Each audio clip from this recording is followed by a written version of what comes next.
मोदी जिस दिन से मिली है उस दिन तक झूठ पे झूठ बोलती जा रही है। शक्ल देखो कितनी बोली है, लेकिन अंदर से जय श्री राम दोस्तों, अगर वीडियो आपको अच्छी लगे तो कमेंट में जरूर बताना आपको कैसी लगी। एक है तो सेफ है, व्हाट्स योर टेक? अनेक है तो अखंड है। ये आरएसएस की सोच है पुरानी, गोलवालकर से लेकर। अब बोलो बुलडोजर की बात करो, हिम्मत है तो योगी। कल के जजमेंट के बाद तो उनको तो शर्म से डूबना चाहिए। अब मैं बोल रहा हूँ 12:36 हुए हैं। वो होश ने कह दिया 12:36, ये क्या बात है? एक होता है, आपने बोला 12:36, एक आपने कहा 15 मिनट बाकी है और फिर पब्लिक चेयर कर रही है। देखिए, मैंने कहा कि अभी 15 मिनट बाकी है और मीडिया को कहा कि 9:45 हुए, घड़ी देखो। चील उड़ी तो बोलेंगे भैंस उड़ी। ये कैसे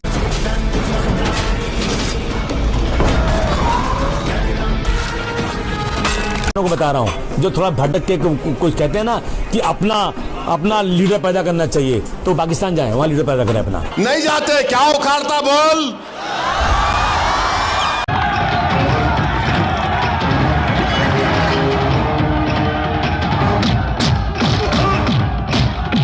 उन मुसलमानों को बता रहा हूँ जो थोड़ा भटक के कुछ कहते हैं ना कि अपना लीडर पैदा करना चाहिए, तो पाकिस्तान जाए, वहां लीडर पैदा करें अपना। हिंदुस्तान में हिंदू मुस्लिम एकता चलेगी, यहाँ हमारा लीडर हिंदू ही रहता है।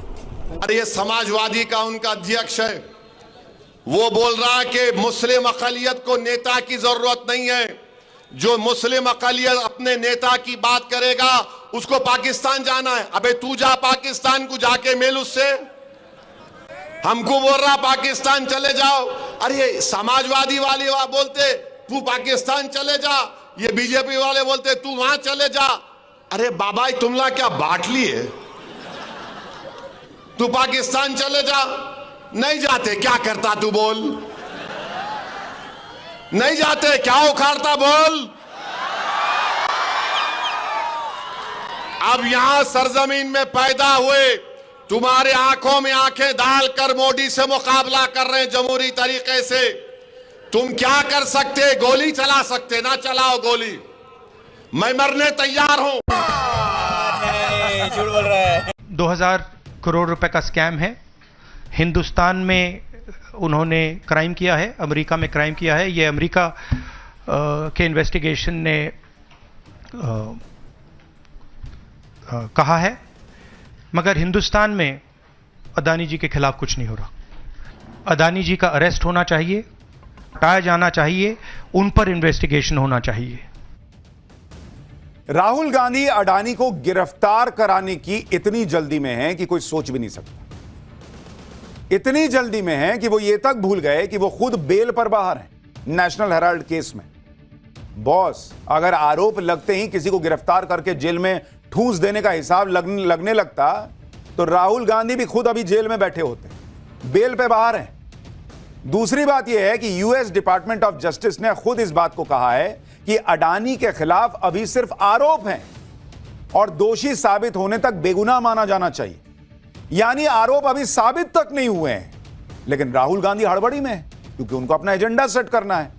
तो उनको शिशु को जन्म लेते ही 30 सिगरेट पीने जैसे विष को फेफड़ों में भरना पड़े तो उत्तरदायी कौन है? केवल स्कूल, ऑफिस या बाजार आने जाने में आपके जीवन के कुछ घंटे प्रतिदिन कम हो रहे हो तो उत्तरदायित्व तो किसका है? आप टैक्स भरते हैं जो पहले से अधिक हो, पर आपको दीपावली के पटाखों का कारण बताकर दिवाली के 2 महीने बाद तक हर एक दिन धुआं श्वास में लेना पड़े तो दंड का अधिकारी कौन? यदि देश का पर्यावरण मंत्री कुछ भी करता ना दिखे, यदि राजधानी की मुख्यमंत्री झूठे आंकड़े देकर प्रेस कॉन्फ्रेंस करती रहे, यदि पराली जलाने वाले किसान सैटेलाइट को धोखा देने के लिए 4 बजे के बाद जलाने लगे तो आम जनता क्या करे? यदि सुप्रीम कोर्ट कुछ भी उचित और आवश्यक करने की जगह दीपावली के पटाखों पर प्रतिबंध लगाकर तात्कालिक समाधान पर केंद्रित रहे तो सामान्य नागरिक कहां जाए? सत्य यह है कि कोई भी इस विषय पर गंभीर नहीं है। सत्य यह है कि किसान, ट्रांसपोर्टेशन और कंस्ट्रक्शन के कारण 90 से अधिक प्रतिशत प्रदूषण हो रहा है, लेकिन तीनों ही लॉबी को कोई भी पार्टी कुछ भी नहीं कर सकती। यही कारण है कि यह चुनाव का विषय होता ही नहीं। यमुना की याद केवल छठ के समय की झांक दिखाने में आती है। होना यह चाहिए कि प्रधानमंत्री से लेकर मंत्रिमंडल के हर नेता और सारे सांसद, पूरी दिल्ली के सारे विधायक और मुख्यमंत्री, सुप्रीम कोर्ट के सारे जज आदि को दिल्ली की धुंध भरी दोपहरी में बिना मास्क के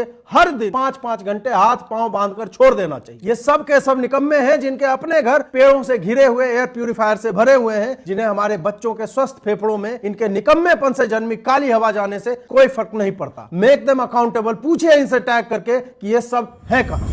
5 साल पहले दिल्ली में जितना पोल्यूशन था, आज उससे 25% पोल्यूशन कम हुआ है। अगले 5 साल के अंदर दिल्ली वालों को पोल्यूशन से निजात दिलाएंगे। अच्छा, अगले 5 साल के अंदर दिल्ली वालों को पोल्यूशन से निजात दिलाएंगे। 5 साल बाद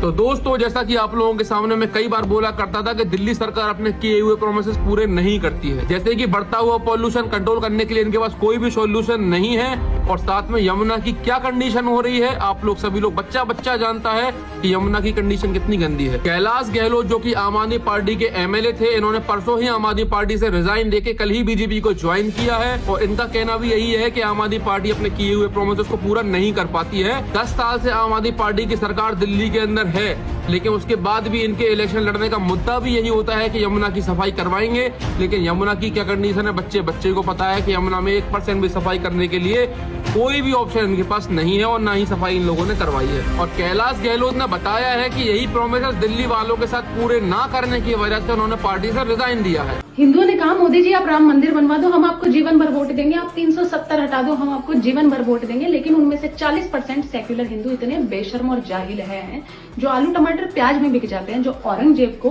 भाई मानने वाले के गुलाम हो गए, जो राम मंदिर के खिलाफ 21 वकील लगाने वालों को वोट देने के लिए तैयार हो गए। अरे बेशर्मो, शर्म से डूब मरो। इतना कुछ करने के बाद भी नरेंद्र मोदी जी को तुम्हारे गेट पर वोट मांगने के लिए आना पड़ रहा है। शर्म है थोड़ी सी। जो नरेंद्र मोदी जी अभिनंदन को पाकिस्तान से छुड़ाने के लिए पाकिस्तान को उसकी नानी याद दिला देते हैं। महाराष्ट्र की जनता से मेरी एक रिक्वेस्ट है कि आप सभी को हिंदू बनाए रखने की सीढ़ी सिर्फ और सिर्फ नरेंद्र मोदी जी और भाजपा ही है, इसलिए भाजपा को वोट अवश्य दे। वोट तो को बता देती हूँ। सोरा भास्कर ने अपनी कुछ तस्वीरों को शेयर करते हुए लिखा, मुझे पता ही नहीं चला कि शादी के बाद मेरे कपड़ों की पसंद नेशनल साइबर डिबेट का विषय बन गई। शादी के बाद मेरी कुछ और तस्वीरें हैं जो संघी कीड़ों को उनके गोबर के लिए और चारा देंगी। मुझे दुख है फहाद अहमद आपके रूढ़िवादी पिछड़े विचारों वाले मुस्लिम पति के खांचे में फिट नहीं होता। अपने पति उन्हें इससे हुए क्या लिखा, wear this dress in front of Maulana once. तो वही एक और यूजर ने लिखा, why didn't you tweeted this yesterday, was waiting to get elections over, hypocrite। एक और यूजर ने लिखा, fair enough, now you need to figure what suits you better, fridge or suitcase। तो वही एक और यूजर ने लिखा, but Maulana Sajjad Nomani is typical Muslim stereotype, he supports polygamy and hijab, Taliban treatment for females and halala too, try these outfits before him, husband तो तेरा बेचारा है ही। तो वही एक और यूजर ने लिख दिया, he is not conservative Muslim, first he made you sister then married to you। तो वही एक और यूजर ने लिखा, अरे देवी जी फिर यही ड्रेस पहनकर क्यों नहीं मौलाना सज्जाद नोमानी से मिलने गई आप, बिकॉज आप तो हर युग में आजादी ही मांगती थी दिन रात, कभी आतंकियों के लिए कभी अर्बन नक्सलाइट्स के लिए। तो वही एक और यूजर ने लिख दिया, बेचारी की नींद भी लोगों ने बॉडी शेमिंग करके, देखना दीदी कहीं वक्फ बोर्ड वाले तुम्हें अपनी संपत्ति ना घोषित कर दे। तो देखा आपने किस तरीके मामले को राज्यों की तरफ ले जा रहे हैं, लेकिन यह मामला तो केंद्र की पीएसयू SECI से डील का है, क्योंकि केंद्र की इस पीएसयू के बिना इस करार का कोई मतलब नहीं। हर करार इस SECI से होकर निकलता है। भारत सरकार की company solar energy corporation of India SECI के साथ अदानी समूह का करार होता है। अमेरिकी कोर्ट के अभियोग पत्र में लिखा है, solar energy corporation of India के अधिकारियों पर अदानी का प्रभाव था। लिखा है कि SECI की प्रक्रिया को गुप्त रूप से प्रभावित किया जा रहा था। यह कंट्रोल क्या आध्यात्मिक था, भभूत बांटकर हो रहा था या रिश्वत खिलाकर हो रहा था, कैसे पता चलेगा? SECI पर अदानी का इतना प्रभाव कहां से आ रहा?